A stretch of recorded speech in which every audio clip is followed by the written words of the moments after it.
gbígbé òṣùbà fún Ọlọ́run ìpè bàbá mi àpọ́stólì Paul òkìkí Jésù.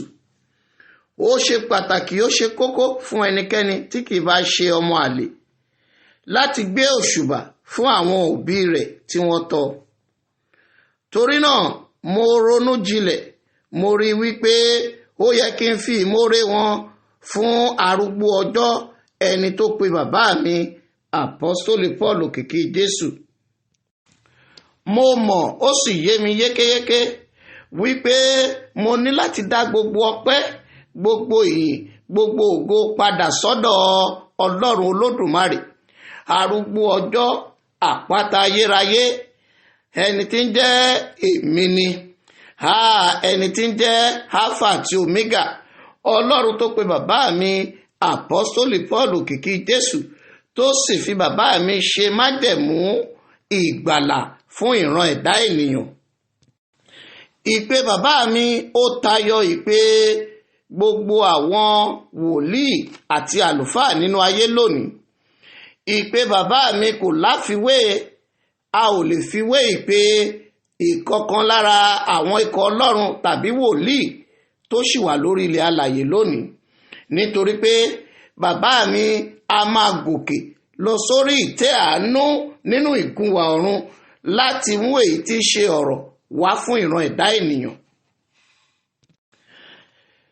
Bí wòlíì kan lára àwọn tó wà láyé lónìí bá sọ̀rọ̀, Ọlọ́run a máa rán wọn sí àwọn agbègbè kan tàbí orílẹ̀-èdè kan tàbí àwọn ìlú kan. Ṣùgbọ́n ìpè tí bàbá mi kò rí bẹ́ẹ̀. Ọlọ́run rán bàbá mi sí àkàìníye orílẹ̀-èdè, ní àkàìníye èyí tí í ṣe kọ́ńtínẹ̀ǹtì ní àgbáyé. Ọ̀rọ̀ yìí kì í ṣe ọ̀rọ̀ òfìfo àbẹnu lásán àbí tètè bọ̀ọ̀lì, nítorí pé a ní èyí tí í ṣe ẹ̀rí tó dájú fún gbogbo ẹnikẹ́ni tó bá fẹ́ ṣe àyẹ̀wò ọ̀rọ̀ tí mò ń sọ. Kì í ṣe wípé Ọlọ́run Olódùmarè ó ń rán bàbá mi sí àwọn orílẹ̀-èdè àgbáyé nìkan. Ọ̀pọ̀lọpọ̀ nínú àwọn ọ̀rọ̀ tí ó ti orí ìtẹ́ àánú jáde nínú ìgúnwà ọ̀run tí a sọ látẹnu bàbá mi àpọ́stólì Paul òkìkí Jésù ló ti wá sí ìmúṣẹ. Nítorí náà, bí o bá tí mọ ẹni tó ń jẹ́ àpọ́stólì Paul òkìkí Jésù, ó mọ ohun tó ń sọnù, nítorí pé Ọlọ́run bàbá mi òun lọ́lọ́run tó ga jù, òun sì ni Ọlọ́run alààyè tí kìí ṣe Ọlọ́run òkú.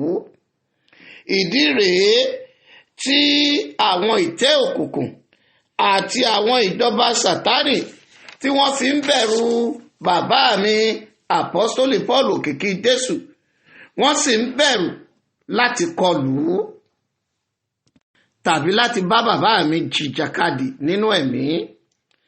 Bàbá mi ti tú ọ̀pọ̀lọpọ̀ àti àkàìníye ènìyàn sílẹ̀ kúrò nínú ìdè nípa tara àti nípa tẹ̀mí.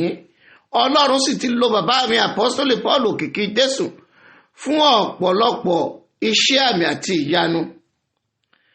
Bàbá mi, inú mi dùn, mo sì ní ìgboyà wípé èmi náà ń jẹ́ lára anointing tí Ọlọ́run tó dà lé yín lórí.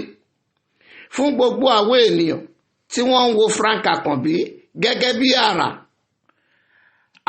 anointing tí mò ń rí gbà lára bàbá mi Paul òkìkí Jésù, òun ló ń ṣiṣẹ́ nínú ayé mi, èyí tó túmọ̀ sí wípé láìsí bàbá mi Paul òkìkí Jésù kò sí èmi.